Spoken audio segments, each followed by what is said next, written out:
கடந்த சில நாட்களாக திடீரென மின்வெட்டு என்ற பல செய்திகள் நீங்கள்லாம் செய்திகள்லாம் பப்ளிஷ் பண்ணிட்டு வந்தீங்க. கடந்த 2 நாட்களாக பல்வேறு கட்ட நடவடிக்கைகள் எடுக்கப்படுது.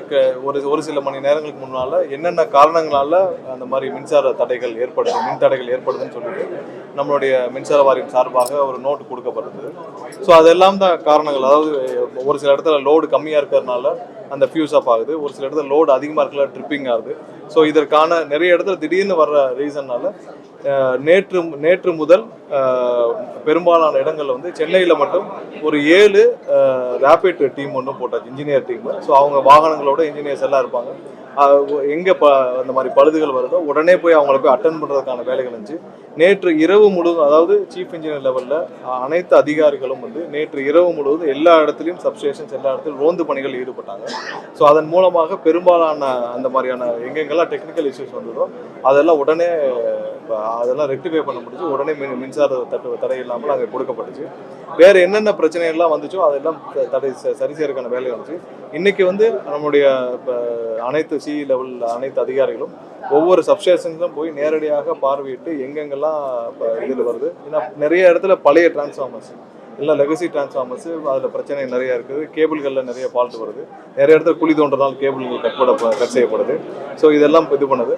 அதை தாண்டி ஒரு சில இடத்துல அங்கே இருக்கிற ஒரு சில தனிநபர்களுடைய தவறுகளால் ஒரு சில இடத்துல மின்சாரங்கள் தடைபடுவதாக கணக்கிடப்பட்டுச்சு.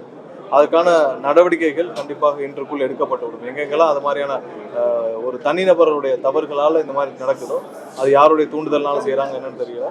ஸோ அந்த மாதிரியான நபர்கள் மீது இன்று இரவுக்குள் நடவடிக்கை எடுக்கப்படும். ஸோ அவர்களாம் யாருன்னு கணக்கிடும் பணிகள் நடந்து கொண்டு வருது. கண்டிப்பாக மின்சார வாரியம் உங்கள் எல்லாருக்கும் தெரியும், 20 ஆண்டுகளாக ஒவ்வொரு நாளும் நலிவடைந்து வந்து இன்னைக்கு கிட்டத்தட்ட 2 லட்சம் கோடி கடனில் இருக்கு. ஒரு 1,40,000 பேர் வேலை பார்க்க வேண்டிய இடத்துல இன்னைக்கு 70,000 பேர் தான் வேலை பணியில் இருக்கிறாங்க. அதை தாண்டி பெரும்பாலான இடத்துல டிரான்ஸ்ஃபார்மர்ஸ் வந்து எல்லாமே வந்து மிக பழைய டிரான்ஸ்ஃபார்மர்ஸாக இருக்குது. சப்ஸ்டேஷன்ஸ் வந்து எவ்வளோ உருவாக்க வேண்டும் என்று இவங்க 5 வருஷத்துக்கு முன்னாடி 234 35 உருவாக்க வேண்டும் என்று கணக்கிடப்பட்டு பெரும்பாலும் எந்த வேலையும் நடக்கப்படவில்லை.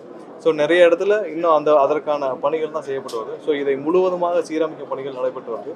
ஸோ இந்த மாதிரியான தடைகளை சரி செய்ய இப்போதைக்கு முடிந்த அளவு அங்கங்கே வந்து இன்ஜினியர்ஸை வச்சு ஒரு டீம் அமைச்சு அந்த டீம் வந்து கண்காணிப்பு பணிகளில் ஈடுபட்டு வராங்க. ஸோ நேற்று இரவு பெரும்பாலான இடத்துல அதற்கான தடுக்கும் பணிகள் நடைபெற்று சிறப்பாக உடனே அதுக்கு வந்து ரெஸ்பாண்ட் பண்ணி முடிச்சுட்டாங்க. ஸோ மேலும் இதை வந்து சிறப்பாக செயல்பட எங்கெங்கெல்லாம் எதிர்பார்க்கப்படுகிறோ அதெல்லாம் சரி பண்ணுவது. ஏதாவது ஒரு தனிநபருடைய தவறுகள் இருந்தால் அவர்கள் மீது நடவடிக்கை எடுக்க வேண்டும் என்று கண்டிப்பாக நாங்கள் கேட்டுக்கொண்டுள்ளோம். அது பெரும்பாலான அங்கே இருக்கிற நிர்வாகிகளும் அதை சொல்லியிருக்காங்க, அதிகாரிகளும் சொல்லியிருக்காங்க. ஸோ அதுவும் மேற்கொள்ளப்படும்.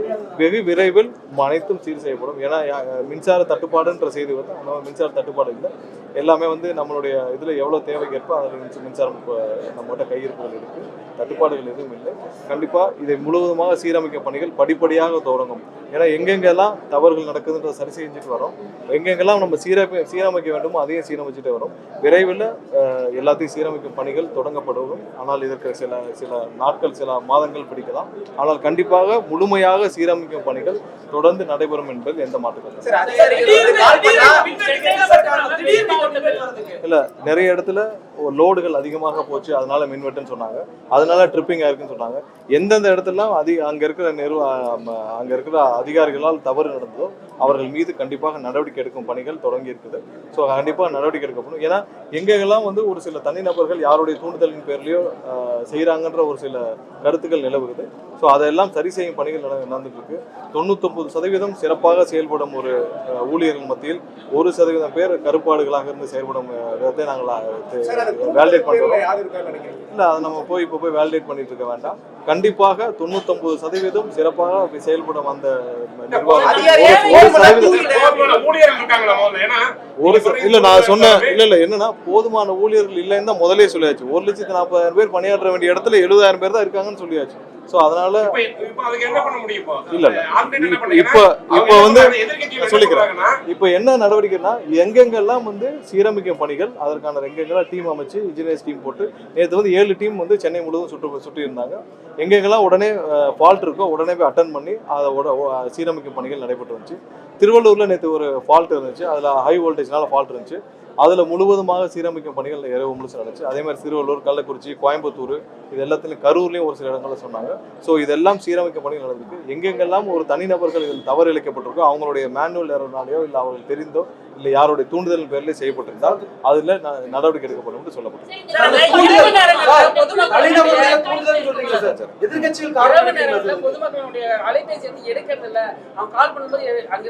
இப்ப நம்மளுடைய கால் சென்டர்ஸ்ல 24 மணி நேரம் கால் சென்டரோட நம்பர் கொடுக்கப்பட்டிருக்கு.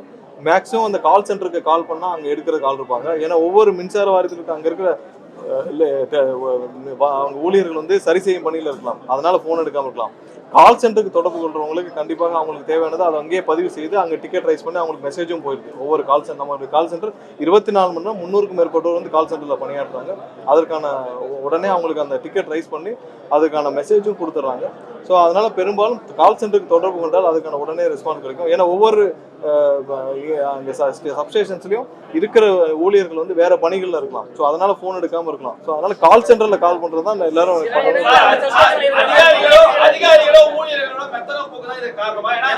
எல்லாரும் சொல்லல. இல்ல 99 ஒரு சில பேரால் மெத்தன போக்காக இருக்கலாம். அதையெல்லாம் ஐடென்டிஃபை பண்ணிட்டு இருக்கோம். பட் எல்லாருமே அப்படி இல்லை. 99% நேற்று இரவு முழுவதும் பாத்தீங்கன்னா பெரும்பாலான அதிகாரிகள் சி லெவலில் இருக்க அதிகாரிகள், டிஸ்ட்ரிபியூஷன் இருக்க பெரும்பாலான அதிகாரிகள் வந்து இரவு முழுவதும் அதாவது 2 நாள் தூங்காமல் இரவு முழுவதும் பணியாற்றி இருக்காங்க.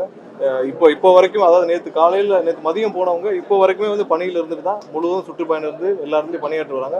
நம்ம இதுல இன்னொரு சேலஞ்ச் என்னன்னு சொல்றோம்னா, எல்லா இடத்துலையும் பழைய டிரான்ஸ்ஃபார்மர்கள், பழைய கேபிள்கள். ஸோ இதையும் அங்கங்க அந்த அதனால பெரிய ஃபால்ட் வருது. அதையும் சீரமைக்கும் பணிகள் இருக்கு. முழுமதாக புதுசாக மாற்ற முடியாது, ஆனால் தேவையான இடத்துல இருக்கிற கையிருப்புகளை வச்சு புதுசாக மாற்றப்பட்டது. எங்கெங்க பெரிய ஃபால்ட்டுக்கு மாற்றப்பட்டிருக்கு. கேபிள் ஃபால்ட்ஸ் எல்லாம் டெம்பரரியா சீரமைச்சு கொடுத்துட்டு வராங்க.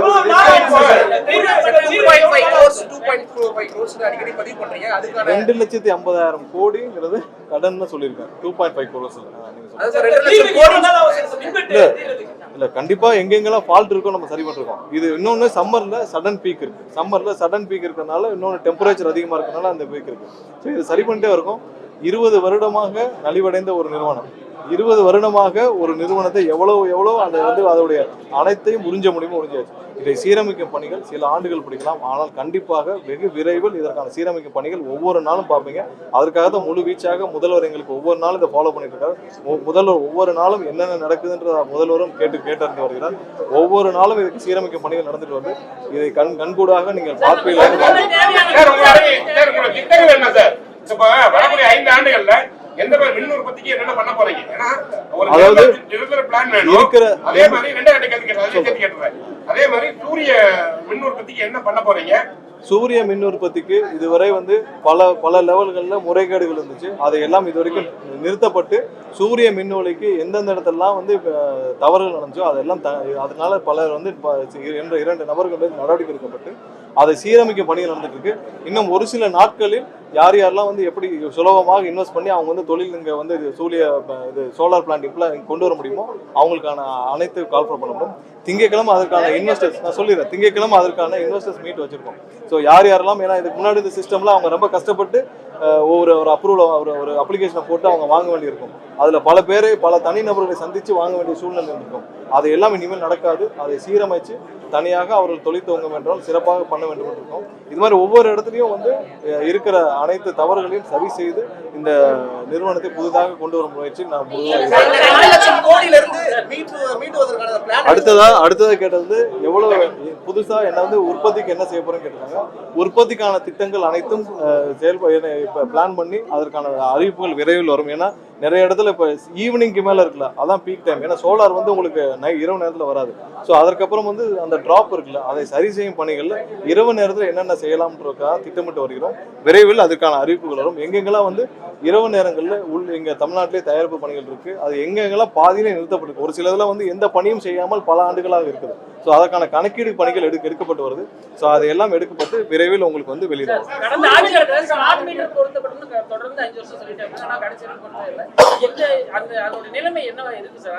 இல்ல, அது சம்பந்தமாக இன்னும் எந்த கொள்கை முடிவுல எடுக்கப்படவில்லை. எடுத்தால் நாங்கள் அறிவிப்போம். உடன்கடையில வந்து அனல் மின் நிலையம் சொல்லும்போது அனல் மின் நிலையம் வரும்போது நிறைய பிரச்சனை இருக்கு, சுற்றுச்சூழல் மாதிரி இருக்கும். அதுக்காக நீங்க வந்து அது வந்து உங்களுக்கு பெரிய சவாலா இருக்கும். அதுக்கு வேற என்ன மாற்று ஏற்பாடு பண்ண முடியும்? இல்ல அனல் மின் நிலையங்கள் வந்து கண்டிப்பா நமக்கு தேவை. அதனாலதான் வந்து இரவு நேரங்கள்ல நம்மளால சீராக தேவை.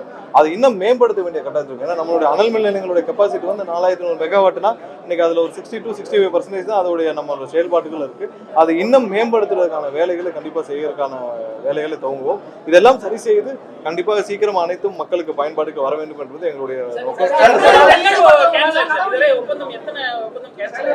இல்ல இதுவரை ஒரு 2500-3000 கோடிக்கு மேற்பட்ட அனைத்து டெண்டர்களும் கேன்சல் பண்ணப்பட்டிருக்கு.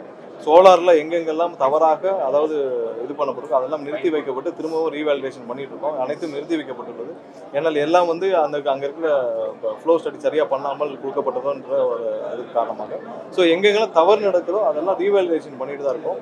கண்டிப்பா இனிமேல் எந்த தவறையும் இந்த நிர்வாகத்தில் அனுமதிக்க கூடாதுன்றது முதல் குறிக்கோளாக இருக்குது. அதையெல்லாம் அனைத்தையும் வேலிடேட் பண்ணி தான் இருக்கும். முதலில் சீரமைக்க வேண்டும். கண்டிப்பா அதுக்கு அடுத்த கட்டமாக அனைத்தையும் சரி செய்த பிறகு இந்த நிறுவனத்தை புத்துரிமை கொண்டாரு.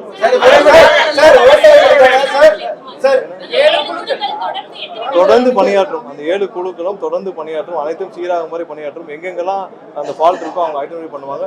இன்னைக்கும் மீண்டும் வந்து அனைத்து உயர் அதிகாரிகளும் வந்து ரவுண்ட்ஸ்ல இருப்பாங்க. நேற்று மாதிரியே இருப்பாங்க. யாராவது ஒரு சில பேர் வந்து அவங்களுடைய மெத்தனை போக்குனால் அவங்க மீது நடவடிக்கை எடுக்கப்படும். ஏன்னால் மக்கள் பாதிக்கப்படும் பொழுது அதை நிர்வாகம் பார்த்து கொண்டிருக்காது. கண்டிப்பாக அனைத்தும் சீராகும் என்பது எங்கெங்க தேவையோ அங்கெல்லாம் வந்து தற்காலிக பணி இப்போதைக்கு கான்ட்ராக்ட் எம்ப்ளாயிஸ் வந்து மேனேஜ்மெண்ட் வராங்க.